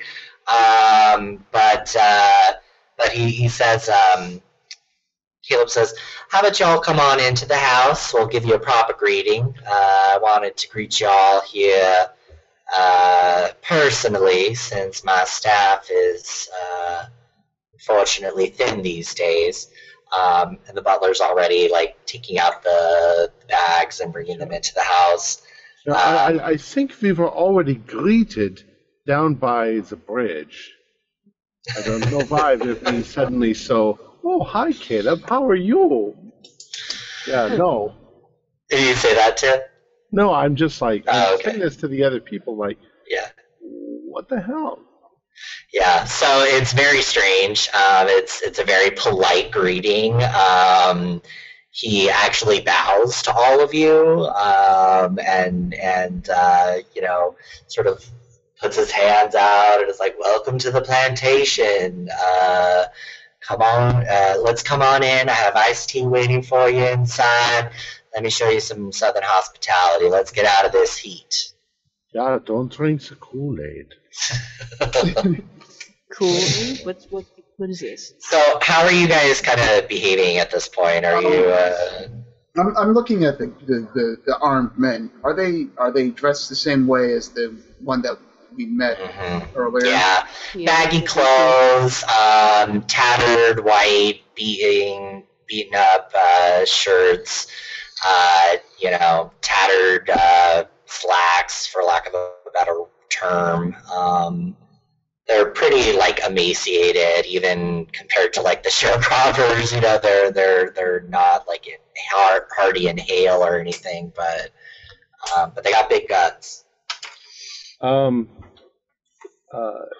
As part of my character's personality from the previous game, I want to notice everything. So, can I do a spot hidden, see if there's anything weird or unusual? Not that you can tell right now, no. Okay. The only things you notice are the mansion's crumbling, the, you know, hamlets are in, you know, disrepair. You really don't notice anything. The one thing you might notice is, compared to the butler, who seems very like, you know, chop, get to work, you know, head down, respect the guests or whatever. The maid just stands, she doesn't come down to greet you, she just stands on the porch, and is sort of just looking down at all of you. That's probably something weird you would notice. You would think that the maid would come or have like the tea waiting for you or the lemonade or whatever. No, she's just kind of standing there. And she's very beautiful too. That's another. What is her demeanor, though? Is she sort of looking down at us, or is she? Yeah, there's a little bit of haughtiness there. You guys probably wouldn't notice it as much because, one, you're not like super wealthy to have like maids and like be like keenly aware of like how they should behave or whatever. And two, you guys are from the north, you're not from the south. But from all the other demeanor you've seen, it's very strange that that, you know, a black woman would kind of like have sort of this attitude of, you know, oh great, here they come, you know, it just seems off, you know. But once again, you guys really wouldn't have too much of a like sense of that. Maybe she just doesn't want to stand in the heat, you know. Maybe that's just how they do things, you know. But it seems a little odd. Yeah, Bruner, you definitely notice she's beautiful too. She's very healthy looking. Obviously, the old butler, you know, has seen better days, you know, but she's very beautiful too. You do notice that. Troy, would I know the plantation? So it appears to be in disrepair. Yeah. Would I know if economic times? Like, is this normal? Like, is everybody kind of going through a tough time right now, or is this unusual? I'd say that that's pretty accurate, especially the plantations that haven't really, like, diversified their economy or anything. Because after the war, cotton prices like plummeted. Like during the war, it was super high, and so it was like great times, we're all around. But during the 20s, I think I said a quote a couple episodes ago that the 20s were roaring for everyone except in South Carolina and the South in general, because agricultural prices and commodities and stuff like that had plummeted after the war. So that was the early 20s. The late 20s is the total opposite. I'm sure the Great Depression probably made their fortunes a little bit better too, just because everyone was poor at that point, so they didn't really have anywhere else to go but up. But yeah, this is kind of like the deep dark times, I guess. So it wouldn't be totally out of it, but it is kind of concerning that only maybe 10, 15 years, after sort of the so-called golden age, it's already looking crappy. That's weird. Okay. I guess the only other thing Tillman would be doing is, as we're being given a tour or just showing in the house, I'm going to try to keep track of who's working for him. How many men does he have going, kind of thing. So I noticed the 4 guards outside. Yeah. And it's, like I said, it's a pretty sprawling plantation, and there are outbuildings where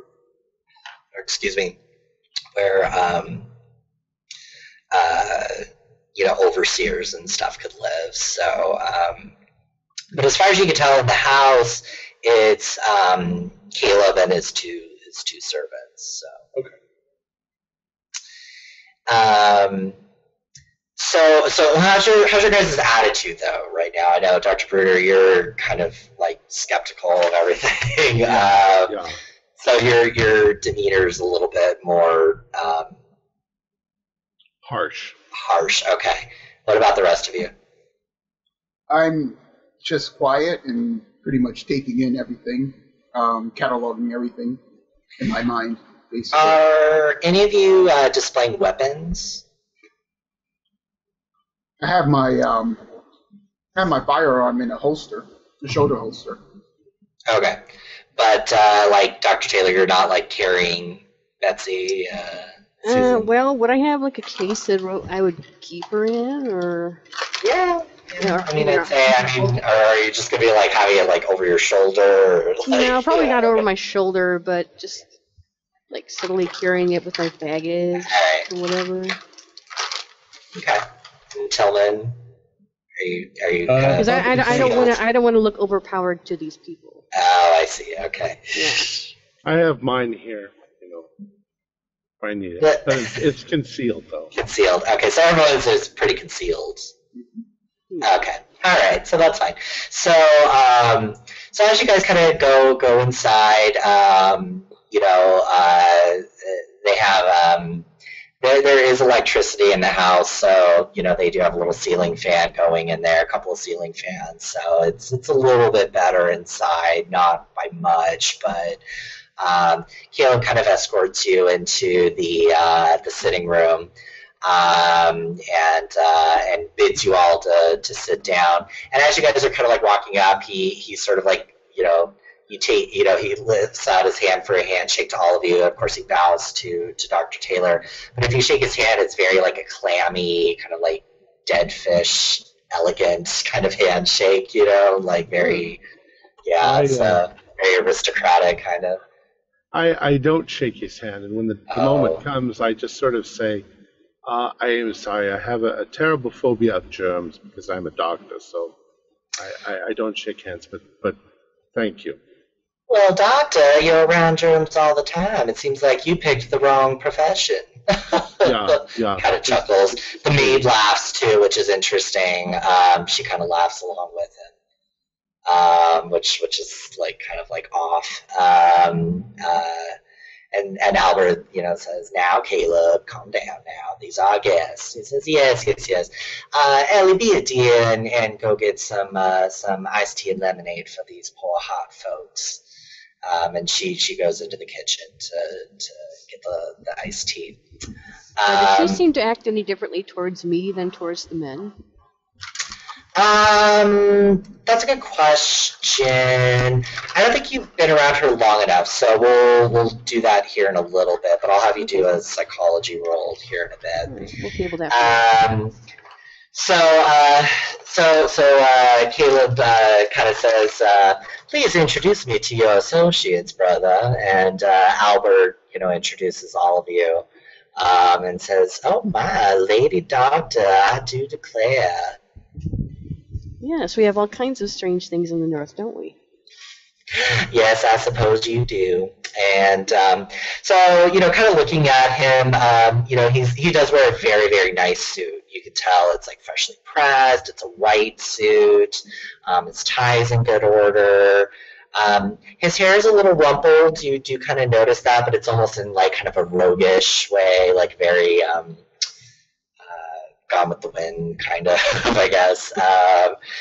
He has kind of like a mustache, sort of like a cunning sort of look to him, I'm kind of curious. Now that the two of them together, as you recall, I made a guess about the jealousy sort of thing. What's Albert's attitude towards it? He's very stiff, very how to describe it? You can see that there's a rivalry. Yeah, he's obviously his brother's like more charismatic than he is, and his brother kind of got the spoils of the plantation, such as they are. So there's definitely an element of kind of like, rivalry, jealousy. Albert, though, is just kind of keeping his head down, is sort of subdued, submissive even would probably be a good word. Who's older? I think Caleb's older, yeah, because he got the plantation in the will. Let me see here. Are there any not photos, but like paintings of their parents? Sort of like. Yeah, there's lots of portraits around the house of varying, old white aristocrats. Especially in the sitting room, there's a lot of that. But it's comfortably appointed. Once again, the house itself has seen better days, but you can tell there's a lot of wealth from this family. And actually, I'm sorry, there is another servant in the house. Bess is the cook, seamstress, and housekeeper. She was also kind of like the wet nurse, I guess, for Albert and Caleb. She's also black. Not still. Hopefully. That's the real horror there. But yeah, obviously she wouldn't come out to meet you guys. She's more of like a back-end person.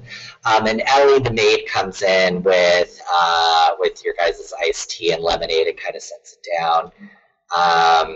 And Caleb picks up an iced tea and kind of like holds it up and, kind of ostentatiously says, "Well, here's to my newfound friends. I hope y'all ain't bored with this plantation of mine." And he takes a sip of it. It's pretty exciting so far, I have to say. "Yes, well, my dear, I will give you the tour of your life. You will never have seen something like this up north. I can guarantee you that." Oh, I have no doubt. Let me see. So the butler's putting away all your stuff. What are you guys doing? Gist is just, or Caleb is, just kind of like going into sort of like the minutia of the plantation, like saying, it was built in the, in 1725, and he's just kind of like going off and off and off. And this is all stuff you've heard from Albert. So it's I was just going to let him talk to see if throughout the conversation he drops any sort of hints of what might be going on. Yeah, nothing. Like if he let something slip or... Yeah. No, he's very well controlled and very charismatic, you can tell. But he does kind of sit down at one point and says, now what are a bunch of these Yankees doing down here in the first place? My brother, had sent word ahead that y'all were coming down here, but I had no idea why y'all would want to come and visit this old farm of mine. What does Albert do? Because I out your tongue. I would Probably should have figured out a story beforehand. Well, no, I was going to let Albert sort of lead it. Albert, just kind of says, well, brother, as I explained and he tries to affect more of a Yankee Northern accent too, around his brother, so there's kind of an interesting note there. Albert's like, well, brother, as I explained, my compatriots here are on a tour of the South, and we just wanted to come and visit an actual old plantation. Considering your family, I thought it'd be easier to come visit our plantation rather than impede on some other farmer's personal property. Well, Albert, I suppose you're right to bring him here. Obviously, we're the finest plantation in this neck of the woods. I would correct you, though, it is my plantation, not yours. And Albert just kind of nods. Well, then I will have to take you guys on a tour, but I'll let y'all get settled in.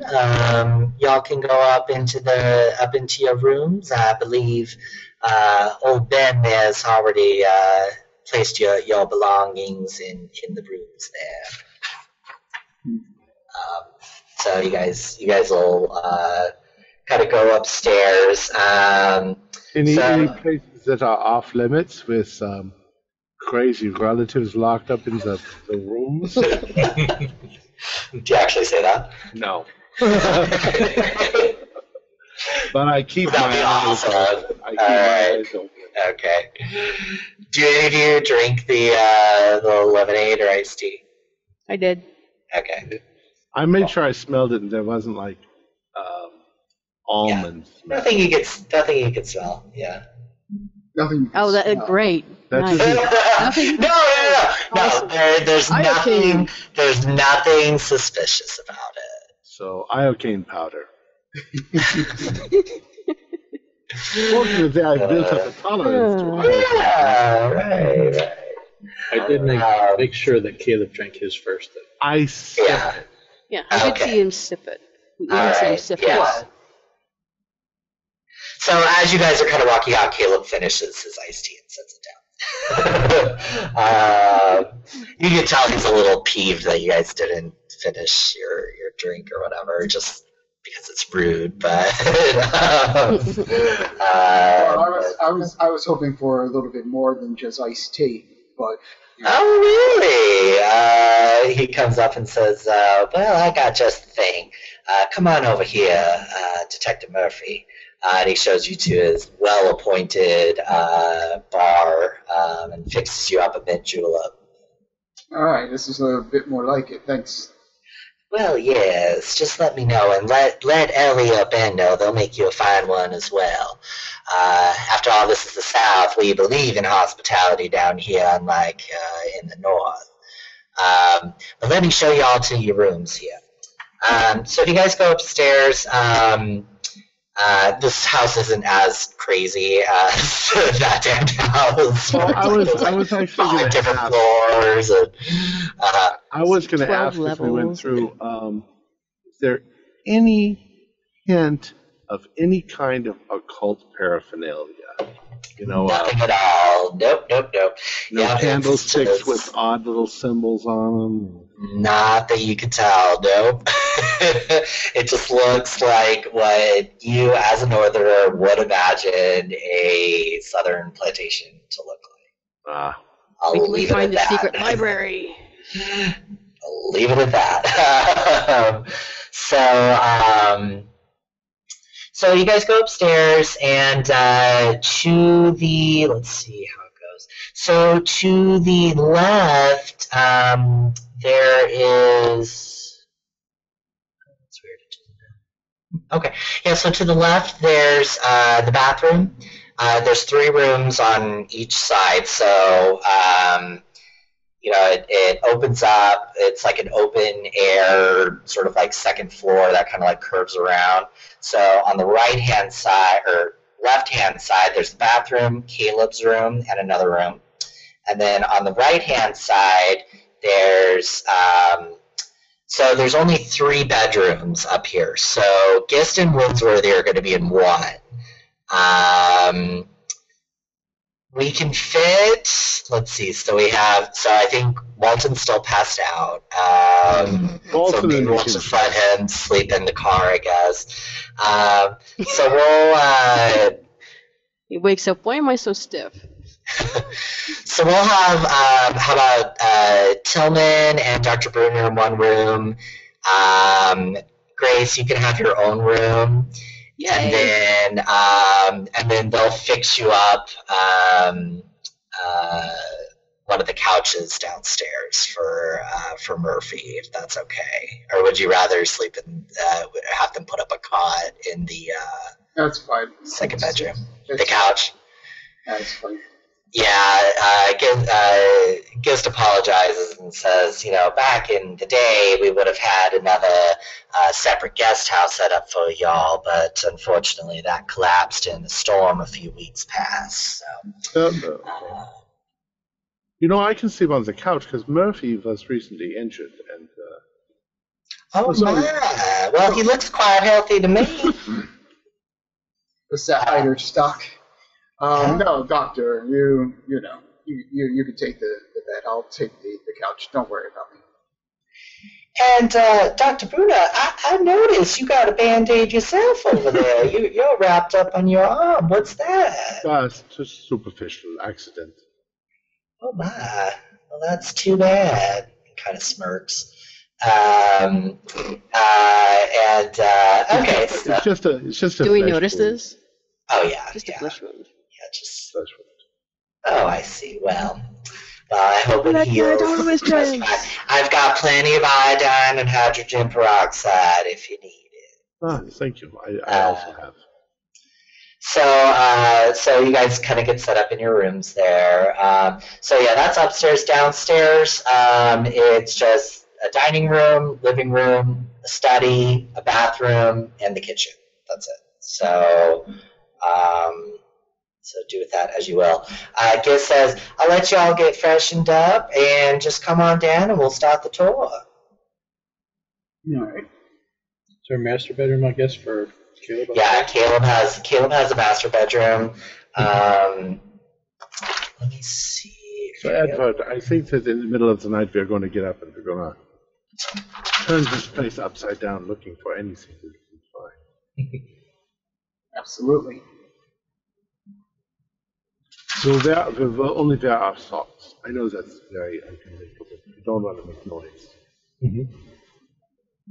I also think the maid is more involved than that. Sure. I think she is really involved with Caleb. Yeah. Involved. She certainly doesn't act like a maid. No, she's probably the high priestess of the darkness.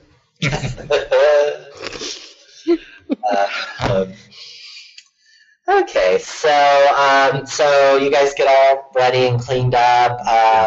Anything else you guys are doing? I remind us all that we are highly paranoid, so we've got to remember that maybe it's not that.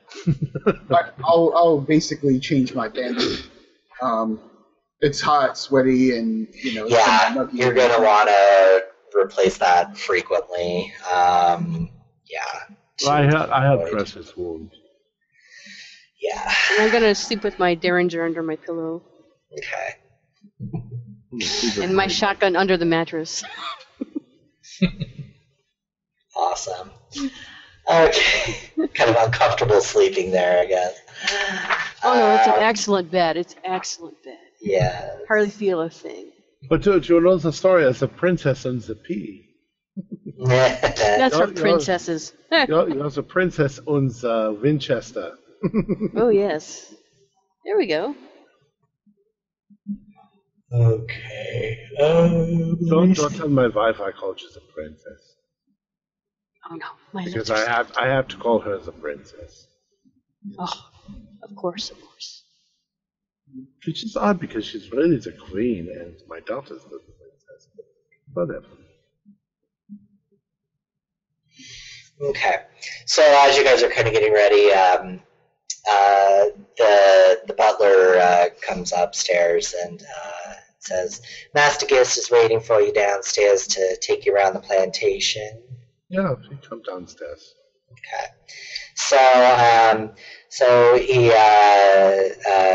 So Caleb's like, well, let's show you all around here. So he takes you outside. He gives each of you, an iced tea or a mint julep, whatever your preference is. Can I say that before we get downstairs, Sure. can I ask the butler his name? Ben, sir. Ben? Mhm. Okay.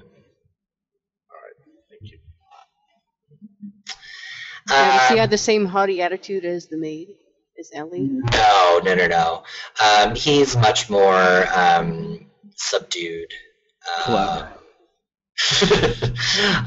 No, he's much more subdued and very yes sir, no ma'am kind of thing. This mint juleps is very interesting. Good. Yes, it's a specialty here down south. So during the tour, so as you guys are kind of walking around, you see sort of the just utter poverty and dilapidation of the sharecroppers' housing or whatever. Caleb tries to make it out that it's like more like a farm of old, and it's this like idyllic, sort of happy farmers all working together to provide goods and services, but it's just this hellhole. It's a hellhole. It's a hellhole. So Caleb kind of says that every task on the plantation is still done by hand: milking cows, churning butter, picking cotton, cutting wood. We tan our own leather, shoe our own mules, grind our own cornmeal, make our own soap. Plantation is a totally self-sufficient enterprise. So, as you've been told, by Albert, though, it's almost broke. The whole plantation's about to go under.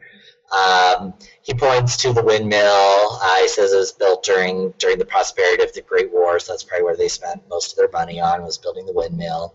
The windmill pumps water to his house and the barns, not to the sharecroppers.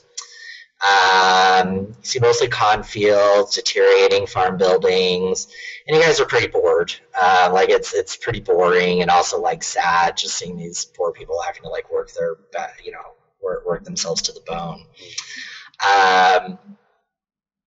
So as you guys are kind of walking around sort of the edge of the hamlet, though, you see sort of an old dirt road leading into the swamp. It's not the same road that you guys came in on.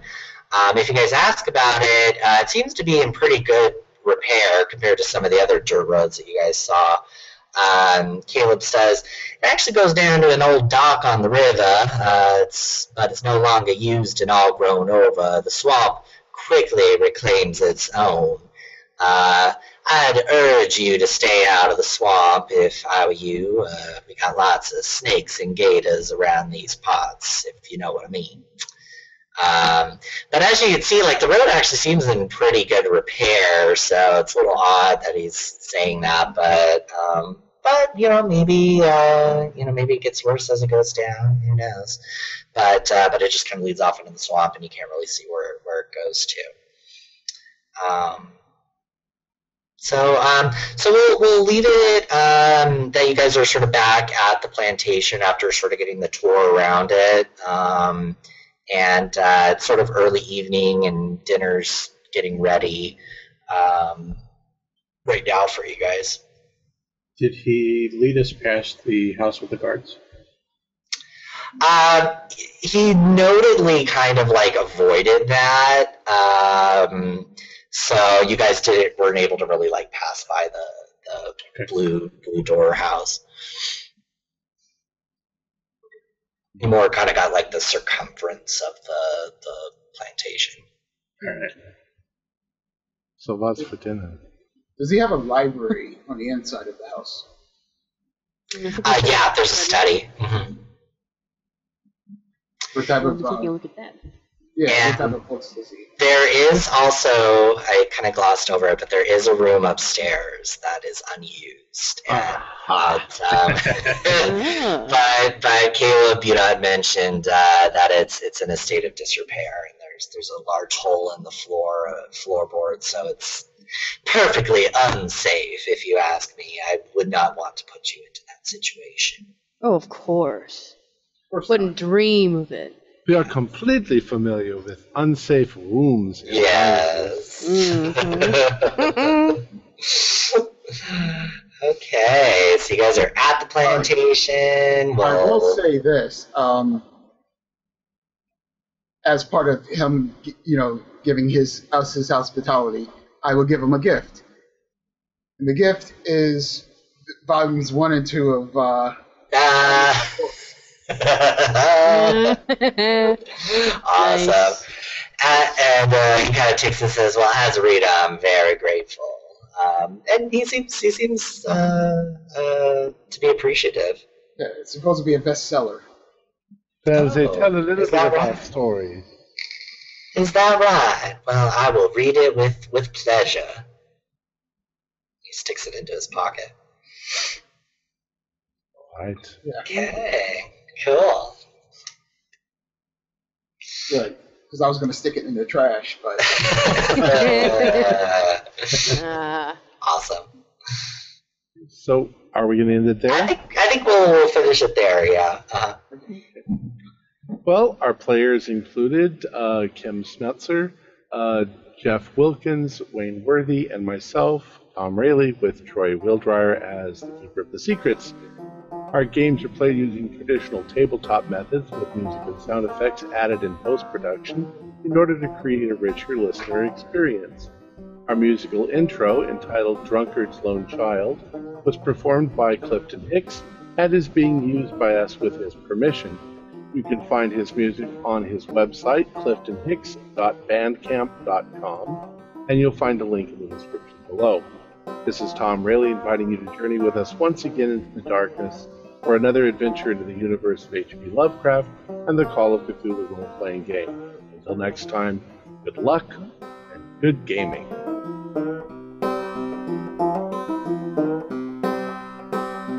I'm a poor orphan child, I must beg for my bread. My father, he's a drunkard, my mother, she is dead.